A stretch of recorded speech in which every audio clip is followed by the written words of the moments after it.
Good morning everyone. आप सब कैसे हैं? मैं उम्मीद करता हूं कि बहुत अच्छे होंगे और अपनी पढ़ाई को बहुत अच्छे से कर रहे होंगे। मैं Akash Kumar मढ़ाना ICT virtual classroom में आपका बहुत बहुत स्वागत करता हूं मेरे प्यारे बच्चों। जैसा आपको पता है कि हमारी 6th क्लास है और हमारे अतीत जो हमारी पुस्तक है हम लोग उसको देख रहे हैं और इसी के अंतर्गत बच्चों चैप्टर नंबर 9 हम लोग आपका देख रहे हैं, व्यापारी, राजा और पुरोहित।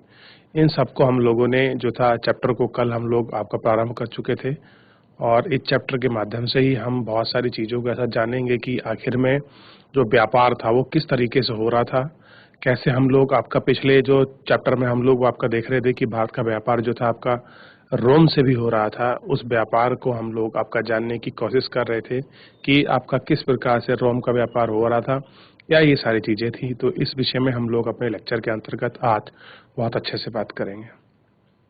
मैं जानना चाहूँगा कि अगर कोई ऐसा बच्चा है जो हम लोगों ने कल का लेक्चर करा है, कोई चीज़ उसको समझ नहीं आई है, कोई किसी प्रकार का डाउट है, कोई आपको कन्फ्यूज़न है, तो आप मुझे लाइव जुड़कर चैट के माध्यम से आप अपना प्रश्न, आप अपना डाउट, कोई भी चीज़ है आप मेरे को भेज सकते हैं। कोई भी स्कूल का कोई भी बच्चा आप लाइव जुड़कर चैट के माध्यम से अगर कोई भी आपका प्रश्न है, किसी प्रकार का कोई आपका कमेंट है तो आप मेरे को भेज सकते हैं। कोई भी स्कूल का कोई भी बच्चा। देखिए, अगर आपका कोई प्रश्न है चैप्टर नंबर 8 के अंतर्गत कोई चीज़ आपको समझ नहीं आई है, कुछ चीज़ आपको पूछनी है, उसके अंतर्गत कोई ऐसी चीज़ हो रही है तो कोई भी बच्चा मुझसे पूछ सकता है। चलिए, अगर आपका कोई डाउट नहीं है, आप चीज़ों को अच्छे से पढ़ रहे हैं, प्रॉपर रिवीजन कर रहे हैं, तो हम चलते हैं सीधा डिजिटल बोर्ड की तरफ। देखिए, हम लोग लास्ट में प्रारंभ किए थे और चैप्टर 9 के अंतर्गत हम लोग व्यापारी, राजा और तीर्थयात्री इन सब के विषय में बहुत अच्छे से पढ़ेंगे और जानेंगे कि क्या चीज़ें हैं, क्या स्थिति बनी हुई है। इन सबको हम लोग एक एक करके आपका देखेंगे।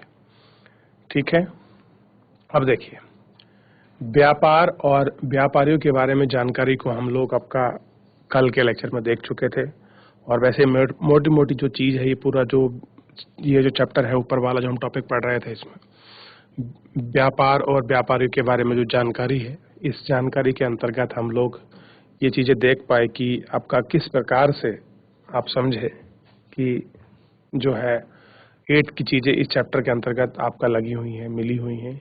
इन सारी चीज़ों को आप अगर देखें तो बहुत सारी चीज़ें ऐसी हैं जो आपको बहुत अच्छे से आपको क्लियर होंगी।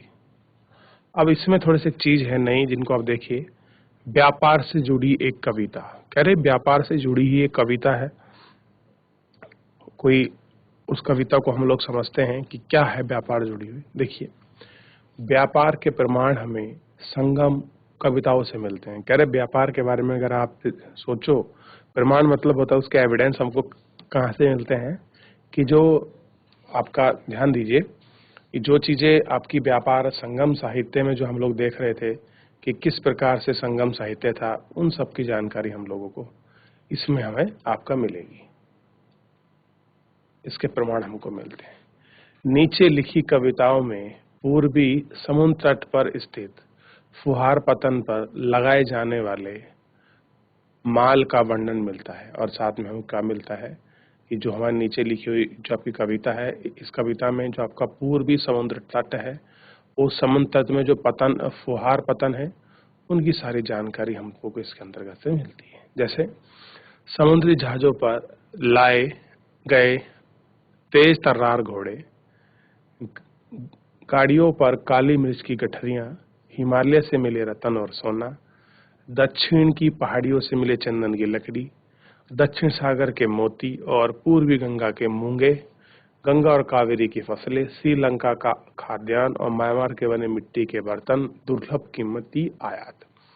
अब देखिए, यहाँ पर उन्होंने पूरा वर्णन किया है कि कहाँ से, किस क्षेत्र से किस किन चीजों का ट्रेड हो रहा था, उनकी सारी चीजें हम लोगों को आपकी बता रहे थे। जैसे ये हम लोग इसमें देख रहे थे कि किस प्रकार से जो काली मिर्ची हैं, उनकी काली मिर्चियों का गठरी हम लोगों को देख रहे हैं कि समुद्र के माध्यम से हम तेज तर्रार जो घोड़े हैं हम उनको ला रहे थे।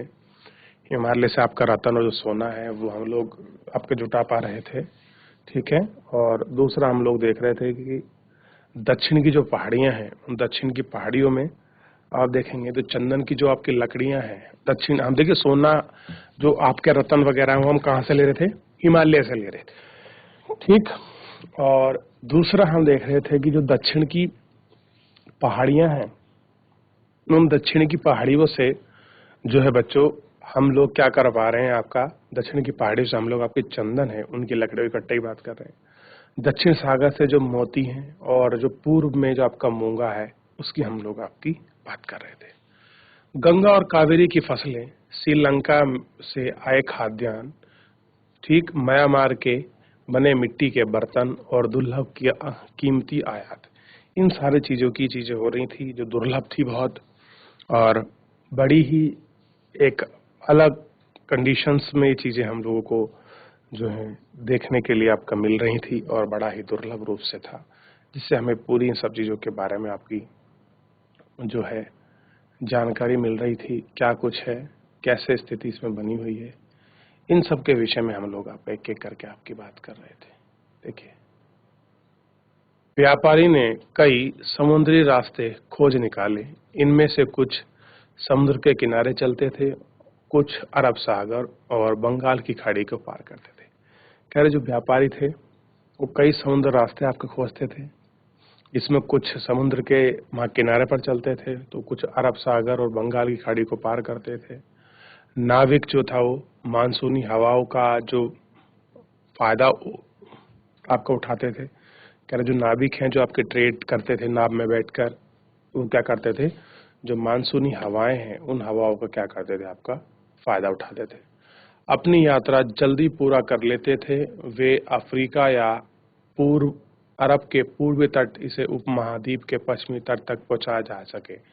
होता क्या था कि वो अफ्रीका चलते थे या फिर जो अरब है उसका जो पूर्वी तट है वो वहां से अपनी यात्रा को प्रारंभ करते थे और प्रारंभ करके वो उपमहाद्वीप की तरफ बढ़ते थे। तो दक्षिण पश्चिम मानसून के साथ चलना पसंद करते थे। होता क्या था कि जो आपके दक्षिण पश्चिमी जो आपका मानसून है उन मानसून के साथ ही आपका चलना प्रारंभ करते थे। इन लंबी यात्राओं के लिए मजबूत जहाजों का निर्माण किया गया, और कह रहे कि इसीलिए क्या हुआ कि लंबी यात्रा के जो आपके मजबूत जहाज हैं उनका आपका निर्माण किया गया। समुद्र तटों से लगे राज्य, कह रहे जो समुद्र तट हैं उनसे जो आपके लगे राज्य हैं उन लगे राज्यों का स्थिति थोड़ा हम लोग आपका देख रहे हैं कि क्या स्थिति है, क्या चीजें हैं। देखिए, इस उपमहाद्वीप के दक्षिण भाग में बड़ा तटीय प्रदेश है। कैसा है? बड़ा तटीय प्रदेश है।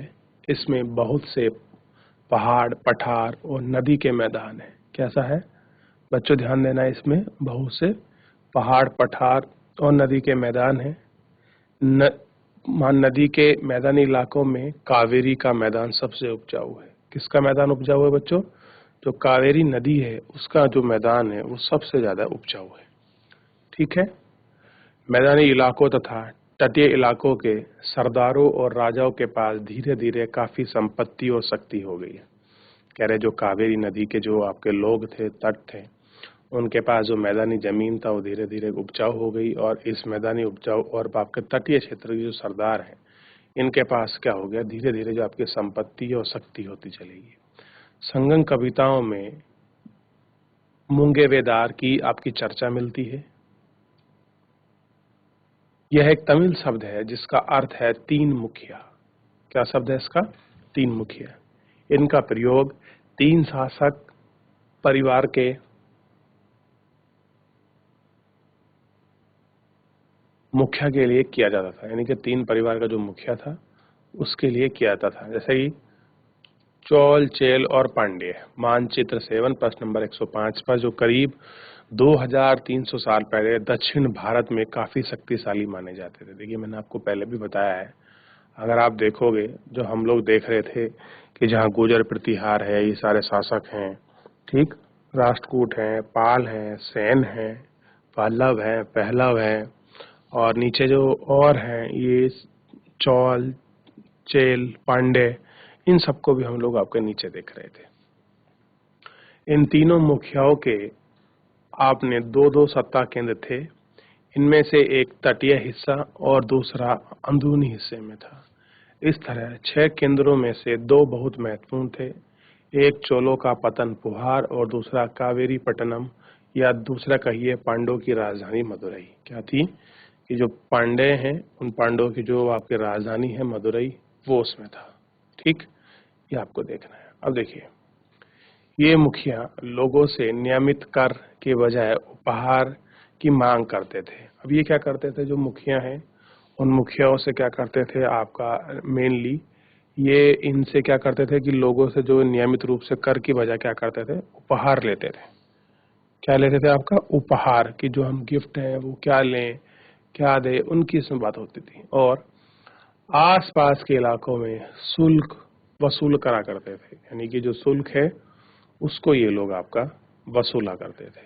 ठीक, इनमें से कुछ धन वे अपने पास रखते थे, कह रहे जो धन है कुछ अपने पास रखते थे, बाकी अपने समर्थकों, नाते रिश्तेदारी और सिपाहियों और कवियों के बीच आपका बांट दिया करते थे। यानी कि जो सेपरेशन है, चीजों को बांटने का बंटवारा है, वो इस हिसाब से आपका बांट दिया करते थे। अनेक संगम कविताओं ने मुखियाओं की प्रशंसा में आपकी कविता लिखी हैं। कैसे लिखी हैं कि बहुत सारे ऐसे संगम साहित्य हैं जो उन जो मुखिया हैं, और मुखियाओं में बहुत सारी उन्हें कविताएं, कहानियां इत्यादि चीजों को लिखा है, जो उन्हें कीमती जवाहरात, सोने, घोड़े, हाथी, रथ या सुंदर कपड़े दिया करते थे। और क्या करते थे, देखिए अनेक संगम साहित्यों में क्या करा है, जो मुखिया हैं उनकी प्रशंसाओं में क्या लिखी है, आपकी कविता। अब जो जिन्हें ये सारे सामान जो थे आपके, इतने सुंदर कपड़े, सोना, घोड़े आदि, ये सब चीजें उनको क्या मिलती थी, उनको गिफ्ट के रूप में आपका मिलती थी, ये सारी चीजें उनको प्राप्त होती थी। ठीक, देखिए इसके लगभग 2200 सॉरी बच्चों क्षमा चाहूंगा, इसके लगभग 200 वर्ष के बाद, देखिए बार बार मुंह से 2000 निकल रहा है पढ़ते पढ़ते, देखिए कितना, 200 वर्ष के बाद। अब ये पूरी स्थिति बीती, अगर उसका 200 वर्ष के बाद जो स्थिति बनी पश्चिमी भारत में, उसको देखिए क्या है, सातवाहन नामक राजवंश का प्रभाव बढ़ गया। अब इनके बाद अगर कुछ 200 वर्ष के बाद अगर कोई नई सत्ता, कोई नया वंश आ रहा है, तो वो कौन सा है बच्चों, सातवाहन वंश। ठीक, अब ध्यान दीजिए, इस वंश को याद रखना थोड़ा सा बड़ा इंपॉर्टेंट है, कि उसमें बहुत सारी चीजें आपको पढ़ने के लिए नई सीखने को मिलेगी। देखिए इसमें सबसे प्रमुख प्रतापी राजा था गौतमी पुत्र श्री सातकर्णी। कौन था, गौतमी पुत्र श्री सातकर्णी। उसके बारे में हमें उसकी माँ गौतमी बलश्री द्वारा दान किया गया एक अभिलेख से पता चलता है, और अन्य सभी सातवाहन शासक दक्षिण पथ के स्वामी कहे जाते थे। कह रहे जो और सब लोग हैं दक्षिण भारत के, उन लोग पूरे जो सातवाहन स्वामी थे, इनको दक्षिण पथ का क्या मानते थे, इनको स्वामी कहा जाता था। और बलश्री द्वारा इन्हें दान में क्या था, अभिलेख इत्यादि मिला था, इनसे पता चलता है। दक्षिणापथ का शाब्दिक अर्थ दक्षिण की ओर जाने वाला रास्ता है। कैसा है, दक्षिण की ओर जाने वाला रास्ता है, मतलब किसका, दक्षिणापथ का शब्द है। पूरे दक्षिण क्षेत्र के लिए यानी कि एक नाम प्राचीन था, जिस श्री सातकर्णी ने पूर्वी और पश्चिमी तटों की अपनी सेनाएं भेजी थी। क्या करा था, पूर्वी और पश्चिमी तटों पर अपनी सेनाएं भेज दी थी। क्या तुम बता सकते हो कि सातकर्णी तटों पर नियंत्रण क्यों करना चाहते थे। भाई बताइए क्यों करना चाहते थे तट, क्योंकि जब हम यही चीज थोड़ी सी हम लोग पहले भी पढ़ रहे थे, लोग तटों पर, सीमाओं पर, जो मेन रास्ते हैं उन पर अपना राज क्यों बनाना चाहते थे, क्योंकि वो चाहते थे अगर यहाँ हमारा नियंत्रण रहा तो इस नियंत्रण से क्या होगा कि जो और सेना है हमारे ऊपर अटैक नहीं कर पाएंगी, आक्रमण नहीं कर पाएंगी, किसी भी चीजें, तो इस प्रकार की ये सारी चीजें नहीं होंगी, तो बहुत सारी चीजें हमारे लिए अच्छी होंगी। ये सब इस विषय में बात थी। देखिए आगे थोड़ा सा, रेशम मार्ग की कहानी। किसकी बच्चों, रेशम मार्ग, सिल्क रूट। देखिए सिल्क रूट को थोड़ा समझ लीजिए। सिल्क रूट बड़ा फेमस रहा है, भारत और चाइना के बीच जो है आज भी विवाद का कारण है। चाइना जो है सिल्क रूट खोलना चाहता है, और सिल्क रूट जाएगा ऑक्युपाई कश्मीर से, क्लियर है। तो ये बड़ा भारत और चाइना के बीच का बहुत हॉट मुद्दा है, और आज हम थोड़ा इसकी कहानी के विषय में हम लोग जानेंगे कि एक्चुअल में क्या था और उस समय की स्थिति क्या थी। तो जितना हमारे हिसाब से हमारे लिए इम्पोर्टेंट है हम उतना उसको पढ़ते चलें। समझिए थोड़ा सा इसको, देखिए अब इसको देखिए, कीमती चमकीले रंग और चिकनी मुलायम मिट्टी की वजह से रेशमी कपड़े अधिक समाज में बहुत मूल्यवान माने जाते थे। कह रहे जिस तरह से वो आपकी चमकनी थी उनमें, चमकीले थे और इतनी उसकी मुलायम थे और जो बनावट थी उसके आधार पर समाज में उनको बड़ा मूल्यवान माना जाता था। रेशमी कपड़ा तैयार करना एक जटिल प्रक्रिया थी। कह रहे बहुत मौसम में क्या था, रेशमी कपड़ा तैयार होता था। रेशम के कीड़े से कच्चा रेशम निकालकर सूत की कताई होती थी, फिर उसका कपड़ा बना जाता था। रेशम बनाने की तकनीक का आविष्कार सबसे पहले चीन में करीब 7000 साल पहले हुआ। कब हुआ बच्चों? देखिए, सबसे पहले ध्यान रखिए कहाँ हुआ है। चाइना में हुआ है, चीन में, और कब हुआ है? 7000 साल पहले हुआ है। ठीक, ये आपको ध्यान रखना है। इसी तकनीकी को उन्होंने 2000 साल तक बाकियों से छुपाए रखा, यानी और लोगों से 2000 साल तक किसी को बताया ही नहीं कि हम लोग इस तरह से क्या करते हैं कि जो ये है, जो रेशम है, हम लोग इसको बनाते हैं, इसका क्या प्रोसीजर है। पर चीन से पैदल घोड़े और ऊँटों पर कुछ लोग दूर दूर की जगह पर जाते थे और अपने साथ रेशमी कपड़े भी ले जाते थे, जिससे जिस रास्ते पर ये लोग यात्रा करते थे वह रेशमी मार्ग यानी कि सिल्क रूट के नाम से प्रसिद्ध होया। यानी कि ध्यान दीजिए, जहाँ पर लोग क्या कर रहे हैं, चाइना से पैदल ले जा रहे हैं, घोड़ों पर, ऊँटों पर, और कुछ दूर दूर की जगह पर जो आपके लोग लेके जा रहे हैं उनके साथ क्या हो रहा है, ये आपका रेशमी कपड़े भी ले जा रहे हैं, जिसके कारण इसका नाम क्या रखा गया, आपकी यात्रा का नाम, इसका नाम सिल्क रूट रखा गया है। क्या रखा गया है? Silk route. कभी कभी चीन के शासक ईरान और पश्चिम एशिया के शासकों को उपहार के तौर पर रेशमी कपड़े भेजते थे। कह रहे कभी कभी क्या होता था, जो चाइना के शासक थे वो क्या करते थे, ईरान हो गया और पश्चिमी एशिया देशों के जो शासक थे उनको उपहार के तौर पर क्या भेजते थे, वो आपका रेशमी कपड़े भेजते थे। ठीक, यहाँ से रेशम के बारे में जानकारी भी पश्चिम की ओर फैल गई और यही कारण है कि जब इन्होंने ईरान इत्यादि को भेजा तो पश्चिमी जो आपके रेशमी कपड़े थे उनकी जानकारी थोड़ा अलग तरीके से आपको फैल गई। ठीक, करीब 2000 साल पहले रोम के शासकों और धनी लोगों के बीच रेशमी कपड़े पहनने का एक फैशन था।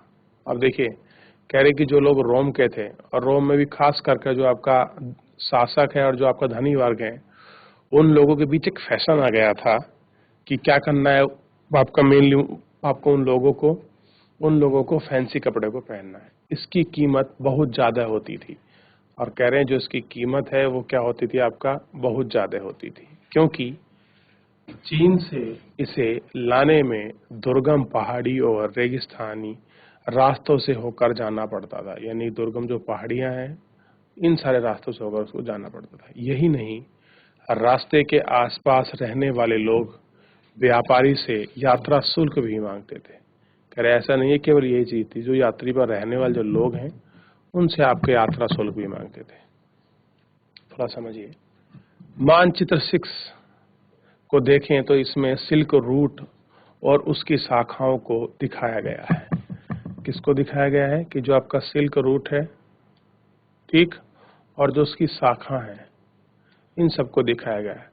कुछ शासक बड़े बड़े हिस्सों पर अपना नियंत्रण रखना चाहते थे, क्योंकि इस रास्ते पर यात्रा कर रहे व्यापारी से उन्हें कर, शुल्क तथा तोहफों के जरिए लाभ मिलता था। क्यों मिलता था? क्योंकि जो लोग इस रास्ते से आपकी यात्रा करेंगे, यात्रा करने से क्या मिलेगा उनको, जो टैक्स है, वो जो कुछ कर है, वो कर उनको मिल जाएगा। अब जैसे व्यापारियों ने कर में क्या करते थे, कर में, शुल्क में तोहफे के जरिए लाभ मिलता था कि उनको जो व्यापारी है कुछ कर देते थे, कुछ शुल्क देते थे और कुछ तथा आपको तोहफे मिलते थे, जिनसे उन्हें क्या था, इन सब चीजों से उन्हें क्या होता था, आपका मेनली लाभ होता था।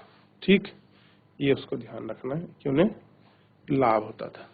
ठीक, इसके बदले ये शासक इन व्यापारी को अपने राज्य से गुजरते वक्त लुटेरों के आक्रमण से सुरक्षा देते थे। क्या करते थे ये लोग? आपका उस समय लुटेरे जो थे आक्रमण लोगों से अपनी सुरक्षा देते थे। सिल्क रूट पर नियंत्रण करने वाले शासकों में सबसे प्रसिद्ध कुषाण थे। कह रहे जो आपका सिल्क रूट है, ये सिल्क रूट पे जहाँ से आपके रेशमी कपड़े चीन से अन्य राज्यों, अन्य देशों में, राष्ट्रों में जाया करते थे, उन पर सबसे जो प्रमुख शासक थे जिनका अब आपका नियंत्रण था बच्चों, वो कौन थे आपके? वो प्राय आपके कुषाण थे। करीब 2000 साल पहले मध्य एशिया तथा पश्चिमी उत्तर भारत पर इनका शासन था। पेशावर और मथुरा इनके दो प्रमुख शक्तिशाली केंद्र थे। अब देखिए, कब था इनका? 2000 साल पहले मध्य एशिया, जो एशिया माइनर है, और पश्चिमी उत्तर भारत पर क्या था इनका शासन था।